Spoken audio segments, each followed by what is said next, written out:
ilé iṣẹ́ kan wà tó máa ń gbóhùn sáfẹ́fẹ́ ilé iṣẹ́ kan wà tó máa ń gbóhùn sáfẹ́fẹ́ Owutu FM Ìkòròdú náà kalẹ̀ sí bẹ́ẹ̀ bá fẹ́ polówó ọjà ẹ lọ bá mi rí wọn ìṣílẹ̀ lẹ fẹ́ ṣe ìpolówó ọjà lẹ fẹ́ ṣe ìyàwó lẹ fẹ́ ṣe ẹ máa lọ sí Owutu àwọn náà ṣe bẹ̀bẹ̀ ẹ lọ gbẹ́nu sí máìkì lọ́dọ̀ àwọn Owutu ṣe bẹ̀bẹ̀ ìgbólóhùn ni wọ́n wà nílùú Ìkòròdú ó yẹ má yí kúrò bẹ́ẹ̀ yẹn bá mi bàbá mi ẹ̀gbọ́n mi àbúrò mi Owutu FM ní kẹ́ máa gbọ́ ní gbogbo ìgbà iléeṣẹ́ kan àrà ọ̀tọ̀ tí wọ́n ń gbóhùn sáfẹ́fẹ́ gbogbo nǹkan yóò fẹ́ ṣe ẹ lọ bá wọn wọ́n pẹ́ fẹ́ polówó ọjà ní ẹ fẹ́ tajà ní ẹ fẹ́ bá wọn dòwò pọ̀ ní lóríṣiríṣi ní ìṣílẹ̀ ní ilẹ̀ lẹ́fẹ́ tà ní kódà tó bá rẹ̀ yín jẹ ẹ máa bọ̀ l'Owutu FM kẹ́ wá gbẹnu sí máa thank you very much Owutu ni o.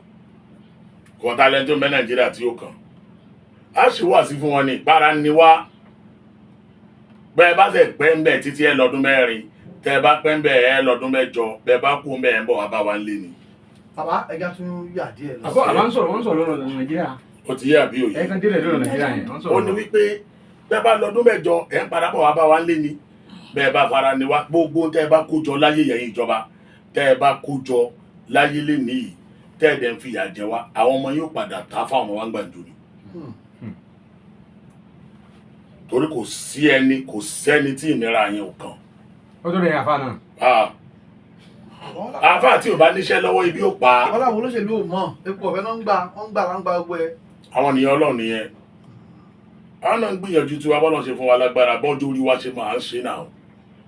àwọn èèyàn kan máa ń ṣe mistake wọ́n ní bí yàtọ̀ rí pé ẹ asúnmọ́ wọn ní kíní kan wallahi Ọlọ́run la fi búra yìí opportunity láyé ṣe understand tẹ bá dẹ̀ lómi tó bá ń takò wá pé torí pa súnmọ́ ìjọba òun náà fẹ́ débẹ̀ ni o.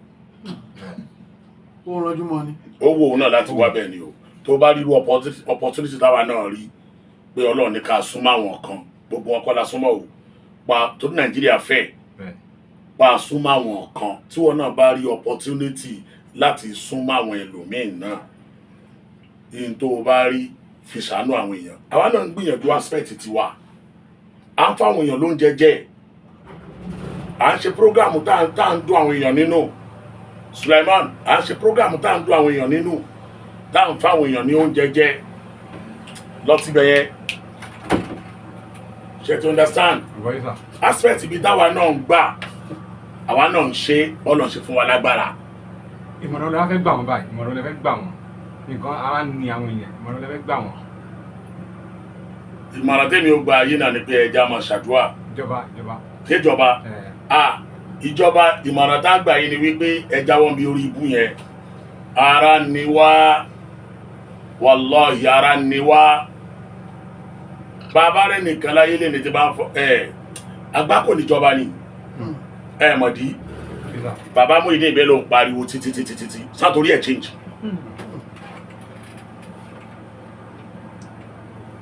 ká sọ òdodo fúnra wa bàbá mú ìdí ìbẹ́ ló ṣépè wọ́n sọ̀rọ̀ wọ́n sọ oríṣiríṣi ṣé ìjọba torí ẹ̀ change.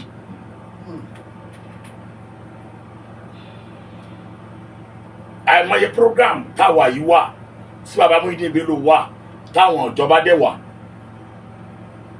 ṣe ti understand tí bàbá ó dẹ̀ sọ̀rọ̀ tí wọ́n á dẹ̀ sọ̀rọ̀ tí wọ́n á dẹ̀ sọ̀rọ̀ tó bá dẹ̀ díjọ́ kejì ìjọba ò torí ẹ̀ kí wọ́n change. Òrògbẹ́ ń gbádùn ọ̀rọ̀ mi dáadáa ìjọba ò dẹ̀ torí ẹ̀ change á máa pariwo á máa sọ fún wọn náà ní kọ́ lọ́n bá wa tọ́ọ̀ṣẹ̀ mi wọn. ìmọ̀ràn wa náà ni pé mo mọ̀ dájú wípé Ọlọ́run nípa wa ẹ bọ́ọ̀lẹ̀ lórí ipò tẹ́ wà yẹn ẹ̀ ń bọ̀ wá bá wa ń lé.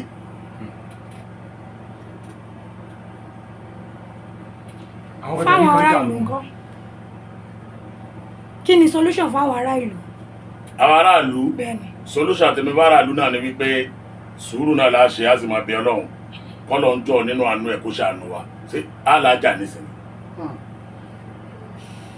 lágbára àwọn náà lágbára majority làwa minority làwọn minority wọ́n sì lágbára jọ àwọn majority lọ á máa bẹ Ọlọ́run náà ní kọ́lọ̀ bá tọ́ọ̀ṣì ẹ̀mí wọn láàárọ̀ aláàárọ̀ ẹni sàwọn èèyàn ti ṣépè fún Nàìjíríà lórí social media oríṣiríṣi èpè ládùúgbò kálukú oríṣiríṣi èpè kò ní da fáwọn ìjọba yìí olórí ibú ni wọ́n ẹni òfò ni wọ́n ẹ dákun torí Ọlọ́run ṣé torí ẹ̀ sọ torí ẹ̀ change ó tún worst sí i. àwọn ọ̀dẹ̀ ní ká má ṣe pé fún ọmọ pé bá ti ká má sọ pé God bless Nigeria.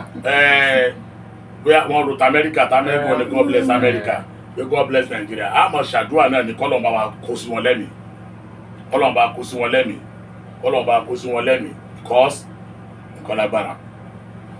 Baba, tí ẹ bá.